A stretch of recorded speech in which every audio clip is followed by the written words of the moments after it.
Muy bien, hermanos, estamos ya en nuestra clase de los miércoles y estamos en un tema titulado La vida cristiana. La semana pasada miramos que la vida cristiana es eminentemente práctica. Tenemos que desarrollar una conducta cristiana una vez que hemos sido regenerados, salvados e introducidos al pueblo de Dios. Toda nuestra vida, dijimos, ¿verdad?, tiene que estar al servicio de Dios. No hay una parte que quede fuera del servicio a Dios. Tanto cuerpo y alma deben estar al servicio de Dios, y absolutamente todo tenemos que dedicarlo a Dios. Esto no excluye ninguna esfera o aspecto o área de la vida. Todo está incluido.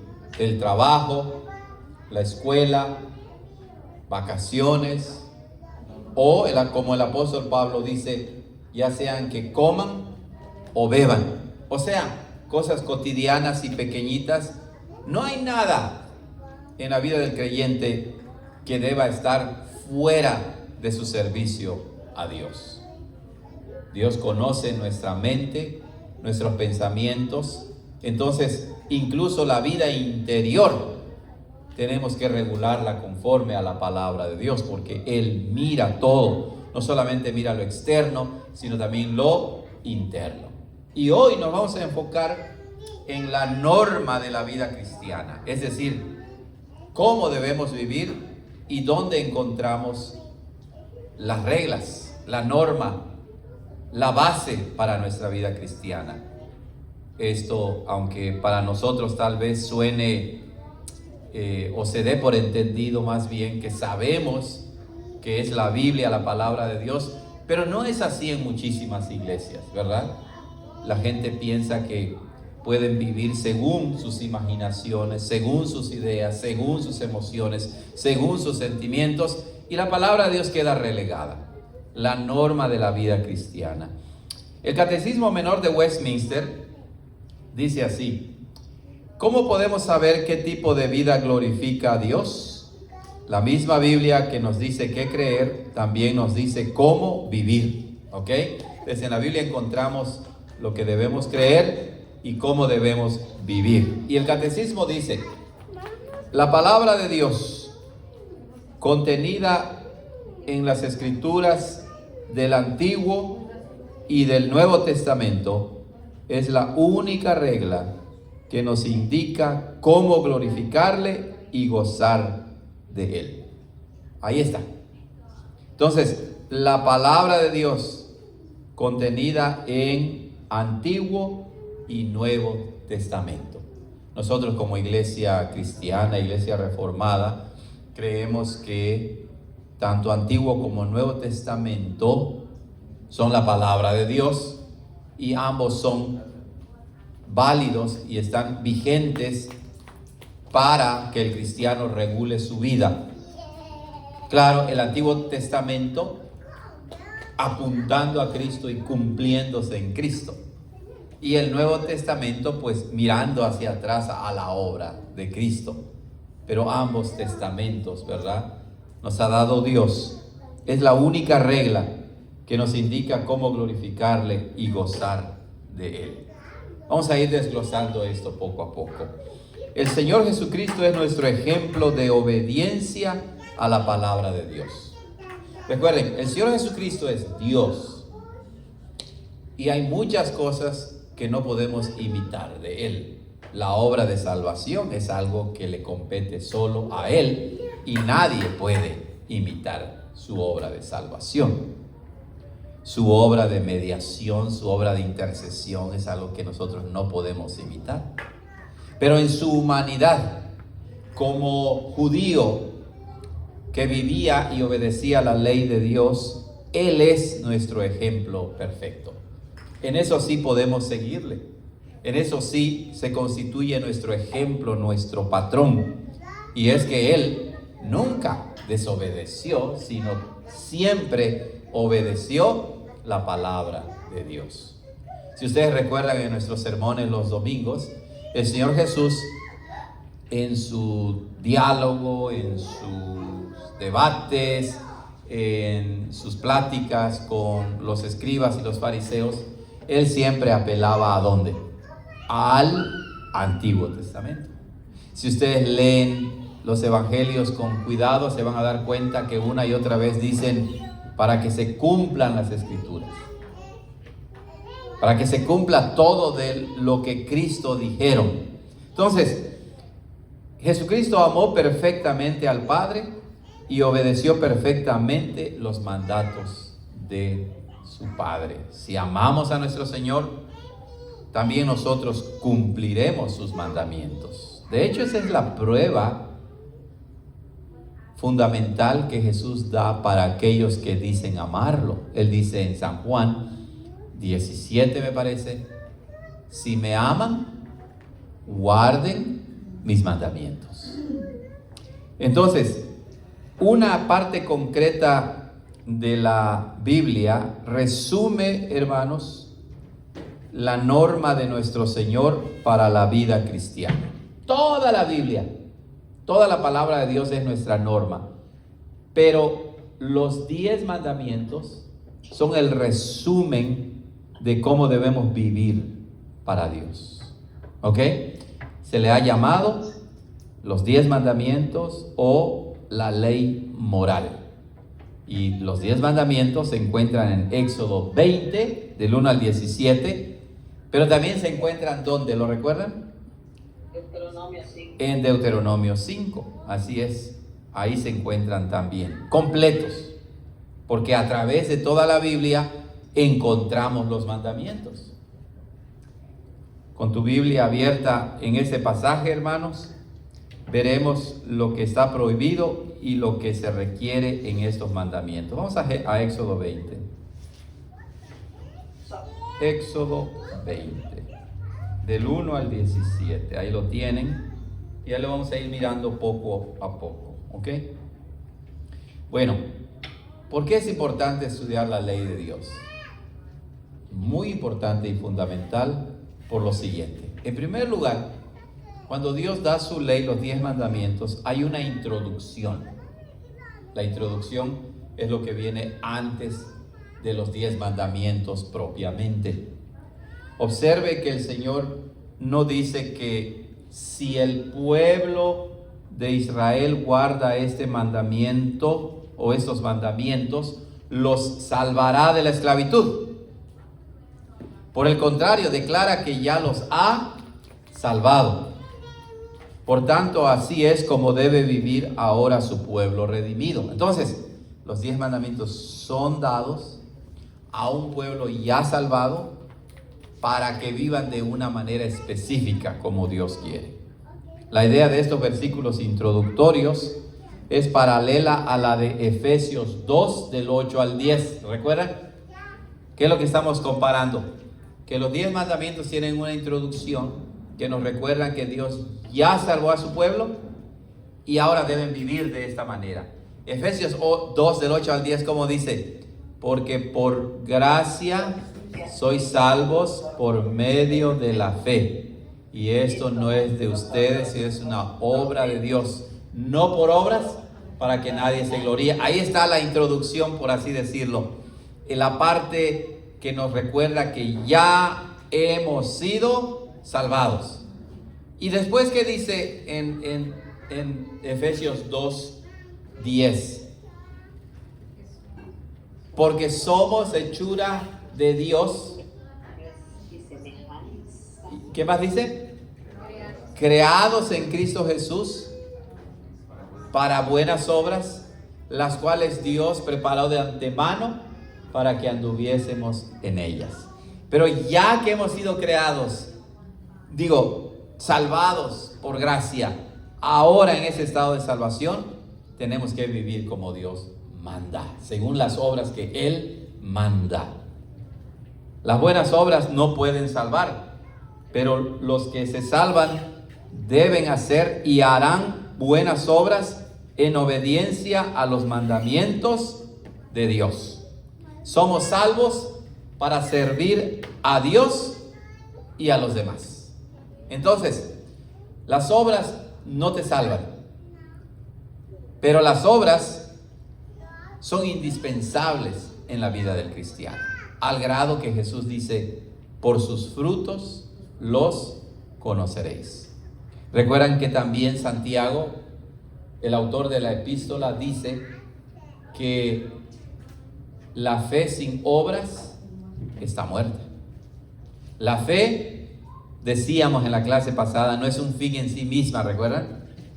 No es que solamente crees y ya, sino la fe te impulsa a obrar. Por eso Santiago dice: una fe sin obras está muerta. Muy bien, la introducción entonces es muy importante. ¿Cómo dice allá en Éxodo 20? 1. Y habló Dios todas estas palabras diciendo: yo soy Jehová tu Dios, que te saqué de la tierra de Egipto, de casa de servidumbre. Noten cómo Dios se identifica. Él es Jehová, el Dios del pacto, el Dios fiel, el Dios salvador. Y cuando dice yo soy Jehová, está diciendo Él es el único Dios verdadero, y este Dios verdadero es tu Dios. Yo soy tu Dios. ¿Quién puede llegar a tener a Dios como su Dios? Pues solamente aquellos que Dios mismo ha rescatado. Y entonces puede decir: tú eres mi hijo y yo soy tu Dios. De hecho, esa es la esencia del pacto, ¿verdad? Si ustedes leen el Antiguo y Nuevo Testamento y ponen atención a esa terminología de y yo seré su Dios y ustedes serán mi pueblo, se repite muchas veces en la Escritura. Esa es la misma idea. Yo soy Jehová, tu Dios. Tú perteneces ahora a mí. Recuerden, esta es la introducción, no es el primer mandamiento. Y luego lo explica: que te saqué, que te rescaté de la tierra de Egipto, de casa de servidumbre. Tú eras un esclavo en Egipto, ahora me perteneces, yo te rescaté, ahora eres libre, ahora ya no estás en la esclavitud.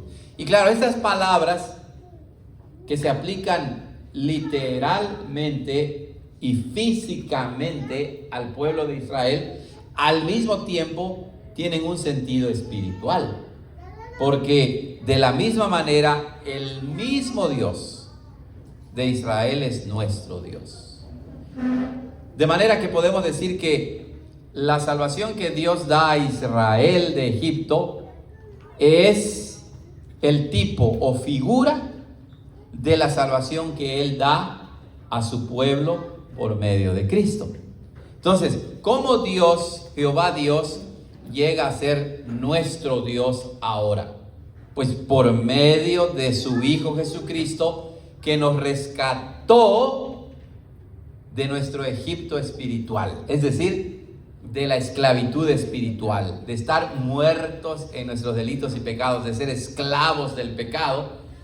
Ahora hemos sido rescatados por medio de Cristo para vivir en libertad, en la salvación. Entonces, primero viene la salvación.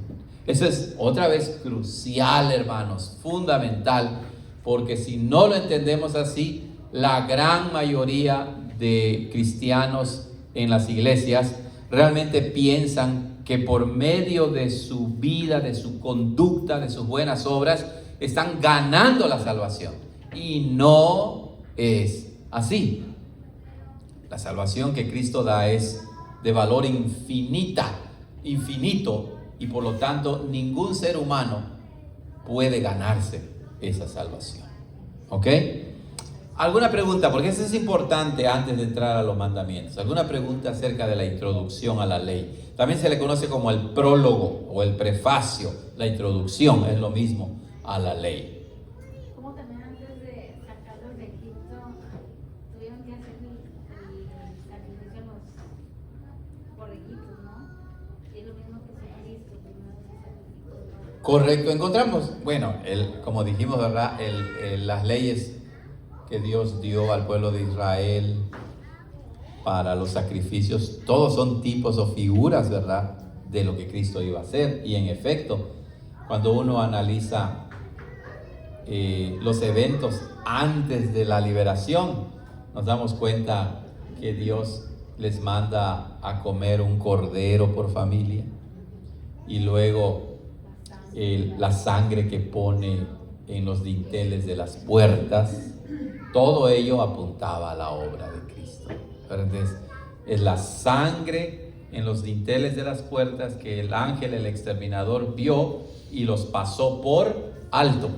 De hecho, eso es lo que significa la palabra Pascua, ¿verdad? Passover, pasó por alto. Entonces venía el exterminador, veía la sangre y pasaba por alto esa casa y no los destruía. ¿Ok? Es muy importante. Dios da sus mandamientos, los 10 mandamientos, la ley moral, a su pueblo que ya salvó. Entonces ellos van a obedecer, ya salvados, para mostrar su gratitud y su servicio a Dios. Primer mandamiento, Éxodo 23, dice: no tendrás dioses ajenos delante de mí. Ok. ¿A quién adorar? Ese mandamiento enseña que solamente existe un Dios vivo y verdadero, el Dios trino de la Biblia, Padre, Hijo y Espíritu Santo. Por eso dice: no tendrás dioses ajenos, extraños, foráneos delante de mí, porque yo soy el único Dios vivo y verdadero. Se nos prohíbe adorar a cualquier Dios que no sea Él. Cualquier cosa que valoramos más que a Dios es, para todos los propósitos prácticos, nuestro Dios. Noten, cualquier cosa que valoramos más que a Dios ya llegó a ser nuestro Dios. Por eso es que la idolatría tiene varias formas. A nosotros se nos ha enseñado que la idolatría es solamente la de imágenes y estatuas. Esa es una idolatría muy común. Pero la idolatría en realidad es más amplia y es más profunda. Todo aquello que valores más que a Dios es tu Dios. Ya lo pusiste en un altar, y así como la gente adora una estatua de madera o de piedra, también nosotros adoramos una idea, una persona, la familia, el trabajo, cualquier cosa, que en sí mismo no es malo, pero le damos un valor que no tiene. ¿En qué pensamos más que en cualquier otra cosa? Buena pregunta. ¿En qué se ocupa tu mente? ¿Verdad? Bueno, la hermana dice: pensamos en comida todo el tiempo. Pero no dice el apóstol Pablo que para muchos su vientre es su Dios. Así lo dice. Su vientre es decir, la comida llega a ser tu Dios. Interesante, ¿verdad? Así lo dice el apóstol Pablo. Bueno, ¿en qué pensamos más que en cualquier otra cosa? ¿De qué nos gusta hablar más por encima de cualquier otra cosa? ¿Qué deseamos por encima de todo? ¿De qué nos preocupamos? ¿Para qué vivimos? ¿Dinero? ¿Placer? Tal vez para nuestro trabajo o nuestra casa, o simplemente para nosotros mismos.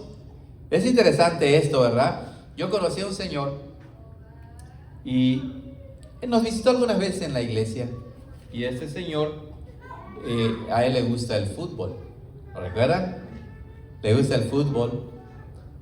Y no había momento en que hablaras con él y no hablara de fútbol. El fútbol realmente es su Dios, o sea, es lo más importante. Vive para el fútbol.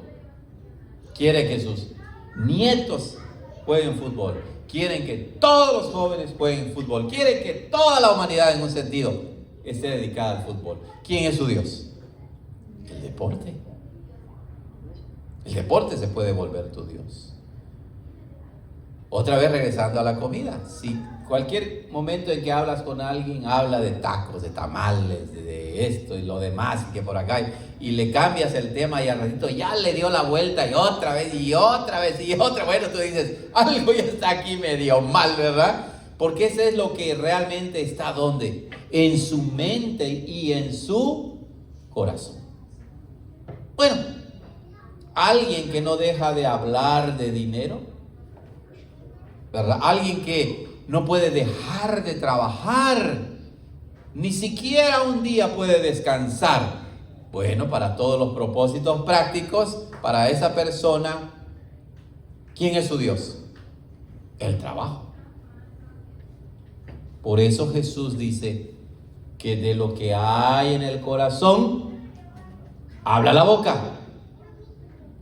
El corazón es el altar, el nicho, y ahí tenemos metido nuestro ídolo, que no tiene que ser solamente de piedra, de oro o de plata.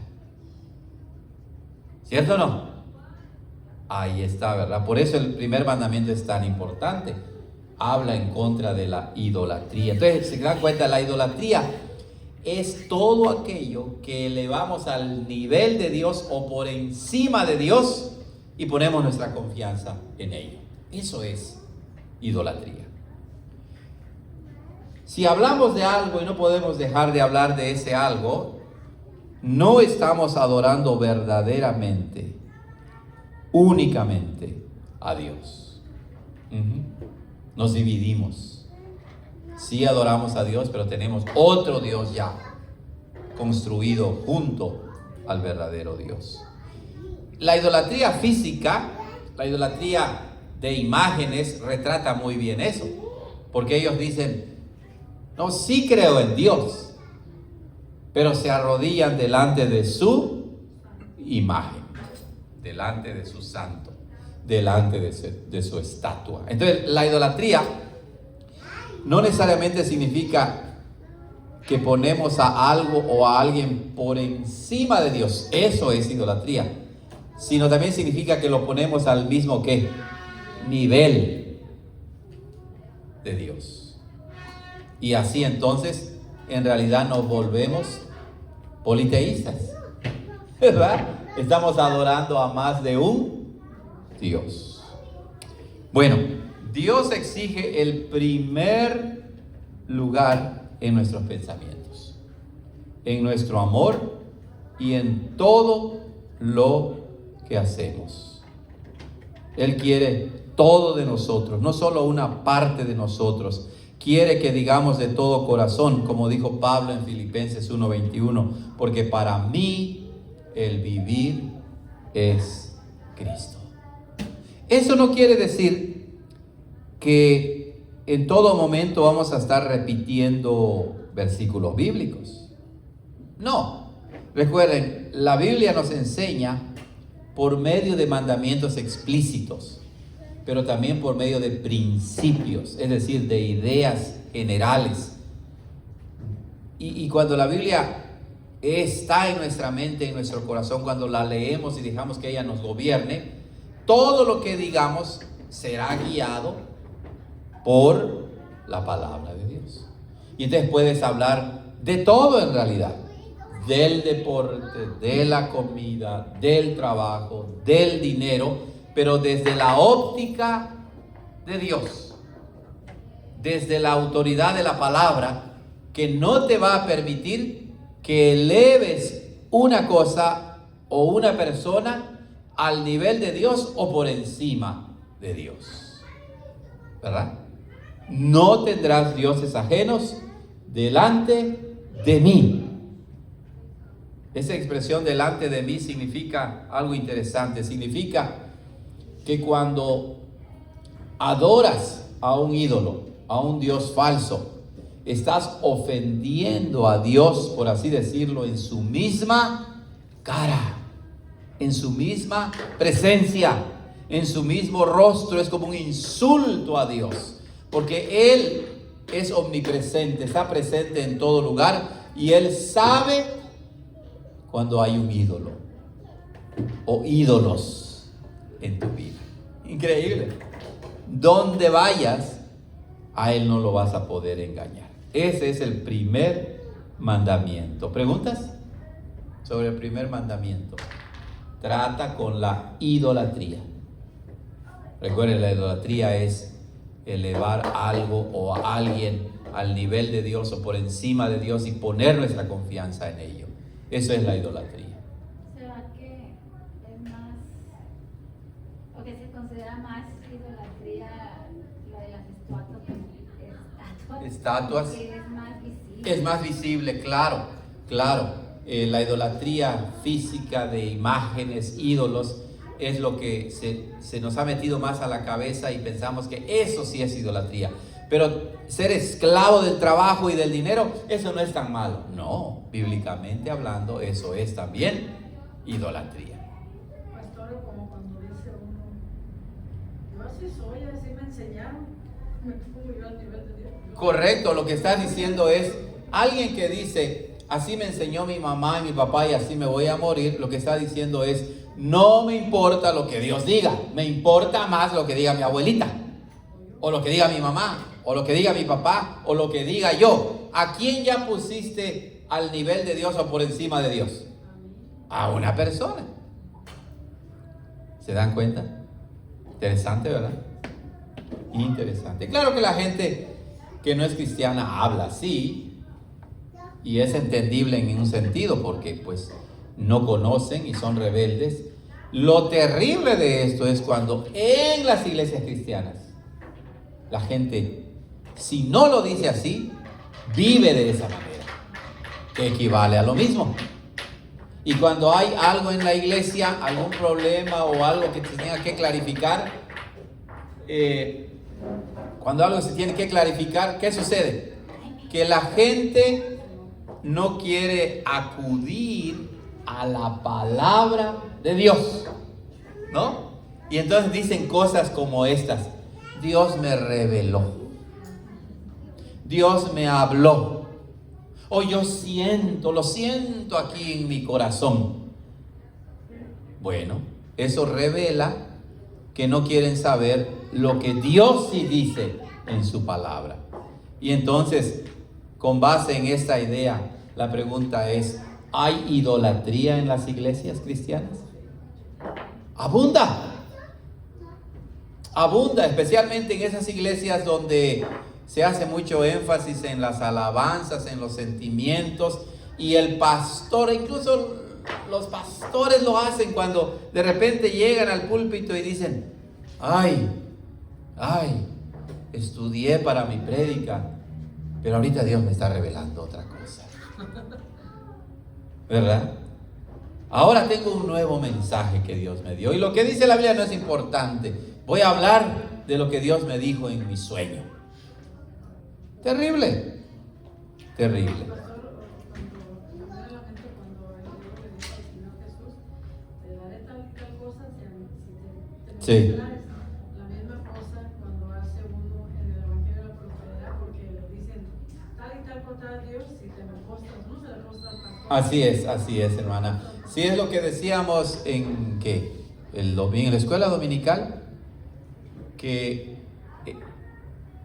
debemos entender que Cristo es nuestro supremo profeta, sacerdote y rey. Porque si abrimos la puerta para nuevos profetas y sacerdotes y apóstoles, Cristo deja de tener el lugar central en la vida del cristiano. Y entonces empiezas a seguir ¿a quién? A una persona. Ya llegó el profeta, ya llegó el apóstol, ya llegó el salmista, ustedes ya saben todo lo que inventan ahora en las iglesias, ¿no? Las panderistas, ¿no? O esto o lo demás. Y entonces, O el Papa. ¿verdad? El Papa o lo que sea, todo empieza a girar en torno a una persona. No vamos a poder analizar todos los 10 mandamientos, pero a los que podamos ver nos van a ilustrar muy bien que entonces Dios nos manda en los 10 mandamientos que debemos ser fiel a Él y debemos vivir como Él nos dice que debemos vivir. El primer mandamiento entonces nos dice: no más dioses falsos. Y uno pudiera decir, ay pastor, pero si nosotros no creemos en otros dioses. Claro, porque creer en otros dioses está bien condicionado a una forma externa visible. Pero es que, como ya dijimos, dioses falsos es todo aquello que ocupa el lugar de Dios. En palabras modernas diríamos, ya no, los mayas hablaban del dios de la lluvia, del dios sol, los aztecas, y así todas las civilizaciones.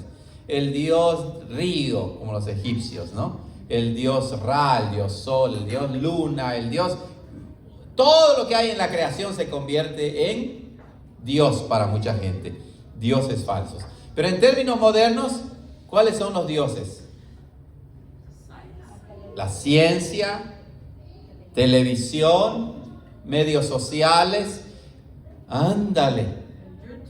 ¿Cuánto tiempo pasas en los medios sociales? Una pregunta. Recuerden las preguntas que hicimos al principio. ¿De qué te gusta hablar más?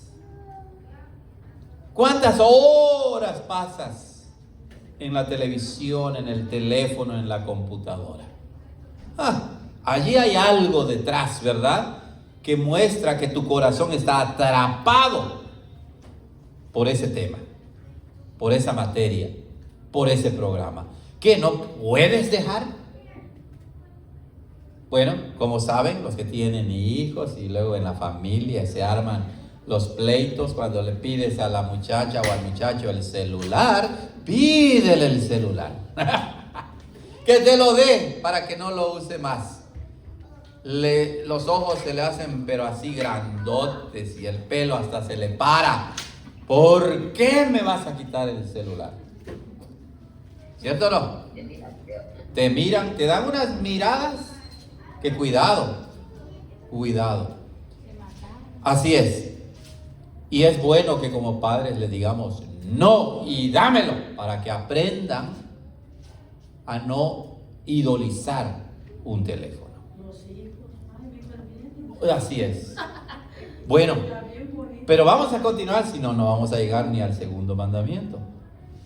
Segundo mandamiento dice: no te harás imagen ni ninguna semejanza de cosa alguna que esté arriba en el cielo, ni abajo en la tierra, ni en las aguas debajo de la tierra.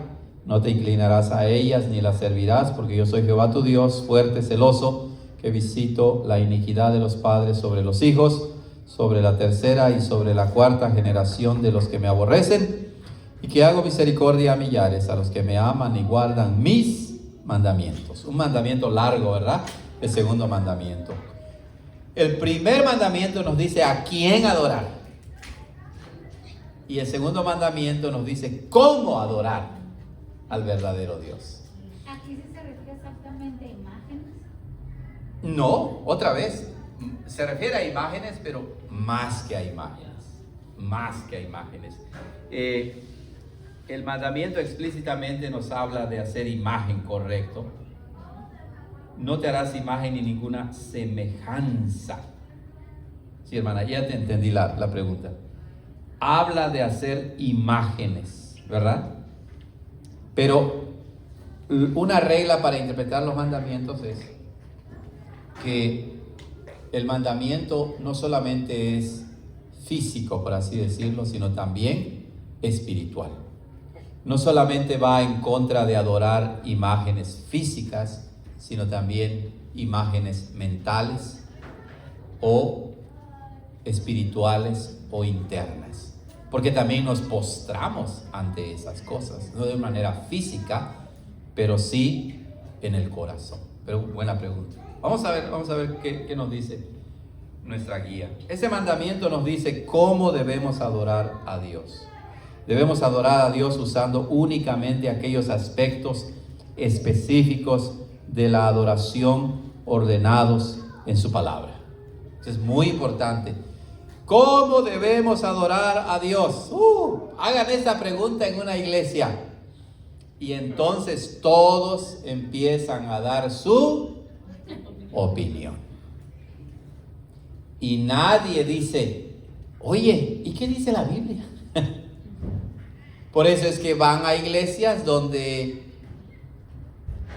nosotros le llamamos altar, ¿verdad? Pero en realidad esa es una terminología incorrecta. El frente de la iglesia, ¿no? El podium, por así decirlo. Pues tienen pantallas, tienen, no sé, cosas que en sí mismas no son malas, quiero que quede claro.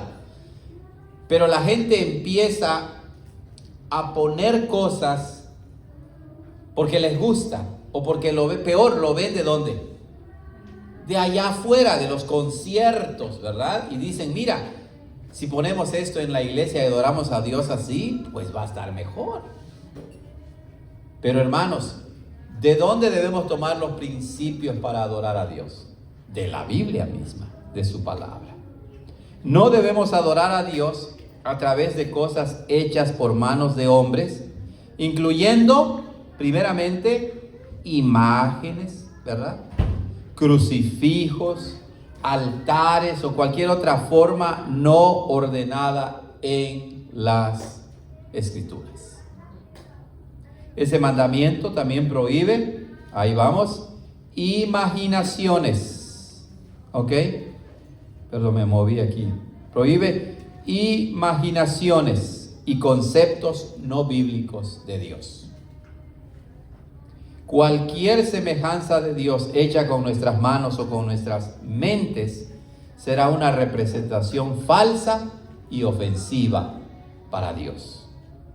La historia enseña que el siguiente paso es atribuir reverencia a esta semejanza y empezar a adorar a la imagen en lugar de adorar a Dios. Dios es espíritu, explicó Cristo, y los que le adoran en espíritu y en verdad es necesario que adoren. Y sí, hermana Arlene, regresando a tu pregunta, el mandamiento de una manera explícita prohíbe el uso de imágenes. ¿Ok? El uso de imágenes. Yendo atrás al contexto específico de Israel, pues ellos tenían la imagen, ustedes lo recuerdan, cuando después en Éxodo 32 se construyeron la imagen de un becerro, de un toro, porque era una imagen, un dios falso muy conocido en las culturas de ese tiempo. El toro era una representación de Dios. ¿Ok? Otras imágenes, las imágenes de Baal, de la diosa Acera, del dios Moloch y otros que se mencionan en la Biblia. En nuestro tiempo, imágenes de Dios mismo, que la gente se imagina a Dios. Claro, siempre se lo imaginan blanco, ¿verdad? Y con nariz respingada. No se lo imaginan mexicano. Pues ¿quién lo va a adorar? ¿Verdad? Dice, no, pues yo lo adoro, ¿verdad? No, y con la nariz chueca y por acá y por allá. No. Si lo imaginan alto y rubio, ese sí está bonito. Pero Dios no tiene cuerpo. Jesús lo dijo. Dios es espíritu y los que le adoran en espíritu y en verdad es necesario que adoren. O, hermanos, los en la comunidad afroamericana, la comunidad negra no solo son de África, ¿verdad? De diferentes partes del mundo. Esto fue real. Cuando yo estaba en Chicago, andábamos buscando una iglesia para rentar y fuimos a una iglesia de negros, hermanos en la fe. Y resulta que eran bien liberales ellos. Y el pastor me llevó hasta el sótano porque ahí nos iban a rentar, no en el santuario principal. Digo, no, ustedes allá abajo. Entonces fuimos abajo, y de verdad no le estoy mintiendo, fuimos abajo y en la pared tenían pinturas de la crucifixión. Y saben, Cristo era negro y los soldados eran blancos. ¿Se imaginan? Bueno, ¿ustedes creen que no hay iglesias mexicanas en que Cristo se ve como mexicano? Claro que sí. Allá en San Román, en Campeche, en una colonia, perdón hermana, hay un Cristo que adoran y le llaman el Cristo negro. hermana. Ahora yo tengo un problema porque desde niña te pintan a Cristo, ¿verdad? Sí. Como a las películas. Exacto. O en la iglesia católica pues tienen ahí un crucifijo con Cristo. Exacto. De pelo largo, muy guapo y no sé qué. Sí. Y pues se queda. Se queda, es una imagen física que se ha convertido también en mental. Ya la tienes en tu mente. Mencionas Cristo y algo y no es que uno esté pensando en Cristo porque te viene a la mente. Así es. O sea, es terrible, ¿verdad? No te hagas imagen ni ninguna semejanza de nada, especialmente de quién, de Dios, ¿verdad? De Dios. El Señor busca la adoración de un corazón renovado por el Espíritu Santo.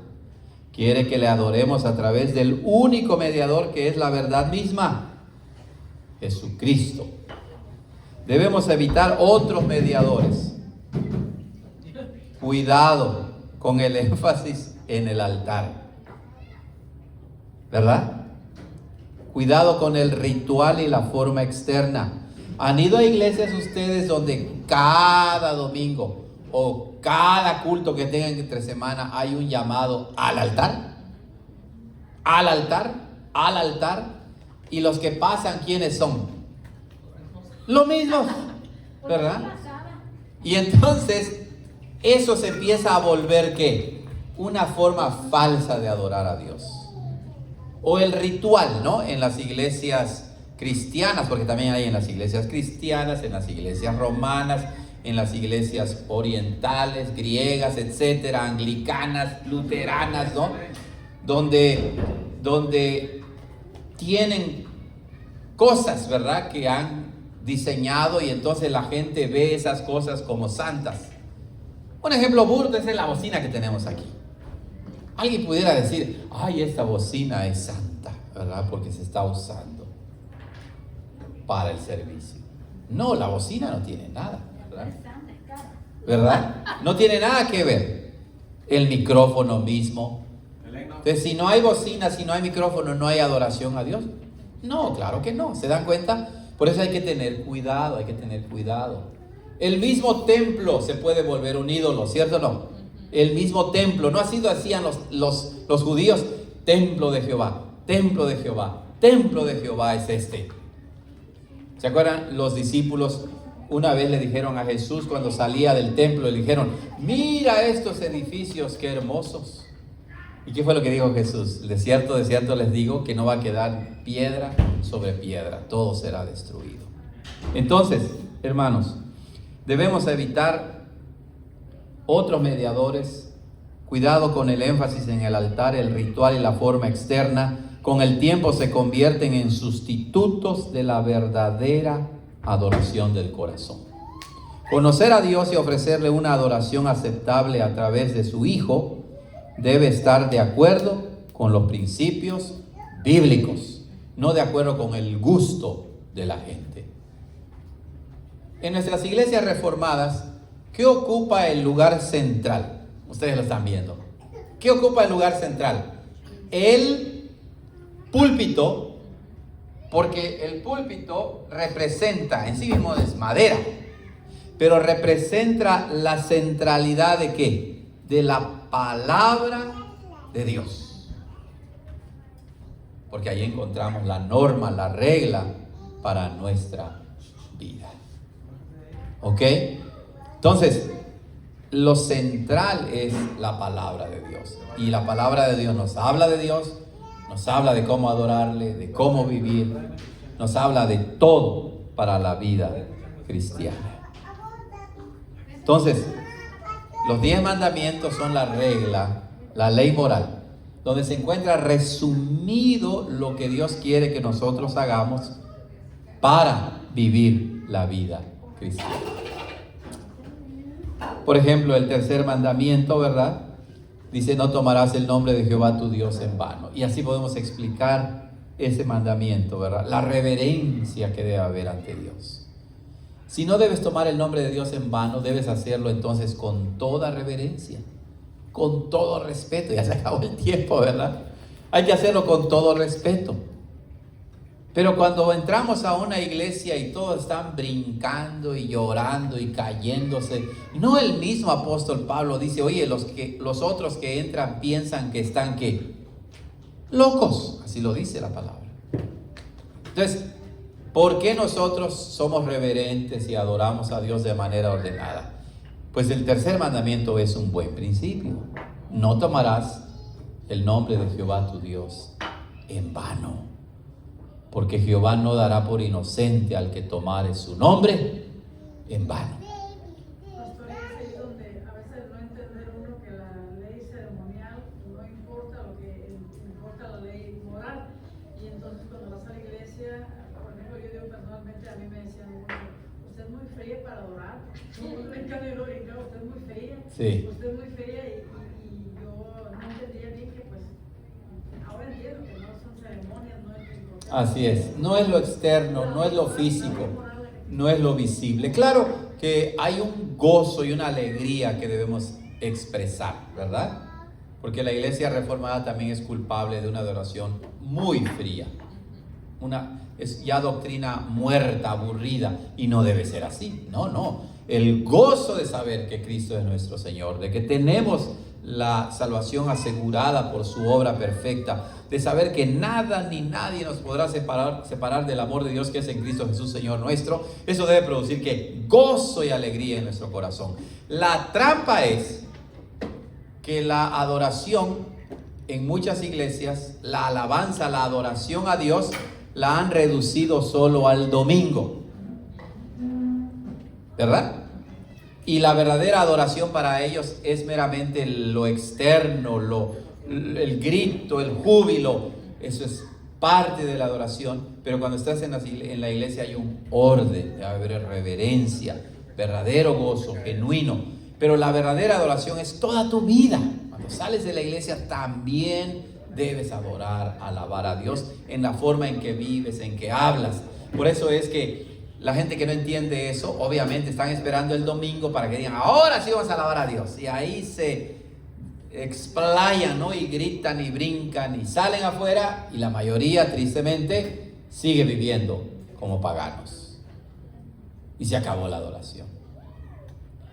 Entonces todo debe hacerse con mucho respeto. Por eso decíamos en una ocasión en un estudio que donde más se usa el nombre de Dios en vano, tristemente, es en las mismas iglesias. Recuerdan que decíamos, porque todos tenemos muletillas, como dicen, ¿verdad? Especialmente si venimos de iglesias no reformadas, pues se piensa que uno santifica y reverencia más a Dios por decir Jesús a cada rato, ¿no? Jesús, Dios, Señor. No, hay que tener cuidado. Es más, los judíos ni siquiera mencionan el nombre de Dios. Ese es otro extremo, porque la Biblia no lo prohíbe, ¿verdad? Pero sí, yo como pastor, hermano Julio como anciano, cada uno de nosotros, cuando hablemos de Dios debemos hacerlo de manera consciente y respetuosa, no como una muletilla, ¿verdad? Dios no quiere que se use su nombre así. Tú no quieres que usen tu nombre así tampoco, ¿verdad? ¿No? Entonces, mucho menos el nombre de Dios. Ahí está, hermanos, esta muestra de los 10 mandamientos, ¿verdad? Primero, segundo y tercer mandamiento. Entonces, ¿cuál es la regla que nos ha dado Dios para vivir, para creer y vivir? Pues la Biblia, Antiguo y Nuevo Testamento, pero su ley se concentra en los 10 mandamientos, que se conoce como la ley moral, la que nos dice lo que es bueno y lo que es malo en nuestro servicio a Dios. Preguntas finales, amados hermanos. Comentarios finales. Hermano, Sí. parece que en las cartas que escribe el apóstol Pablo es una explicación más detallada, por decirlo así, de los mismos mandamientos, cómo vivir como cristiano. Sí, hermana, es un buen punto eso. Uno pudiera pensar, los mandamientos son muy simples, muy sencillos. No es así. Por ejemplo, cuando Jesús se acerca el joven rico, ¿lo recuerdan? Y le dice, maestro bueno. Ya para empezar ahí Jesús lo corrigió y le dijo, no me llames bueno, solo hay uno bueno que es Dios. ¿Ok?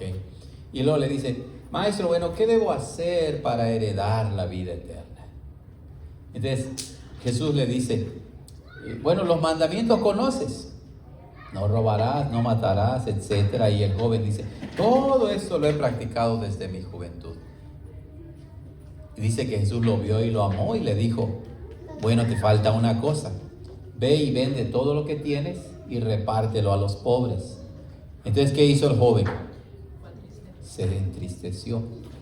Porque en realidad no había guardado ningún mandamiento. Porque ya había violado, para empezar, el primer mandamiento. Porque su dinero y sus propiedades realmente eran su Dios.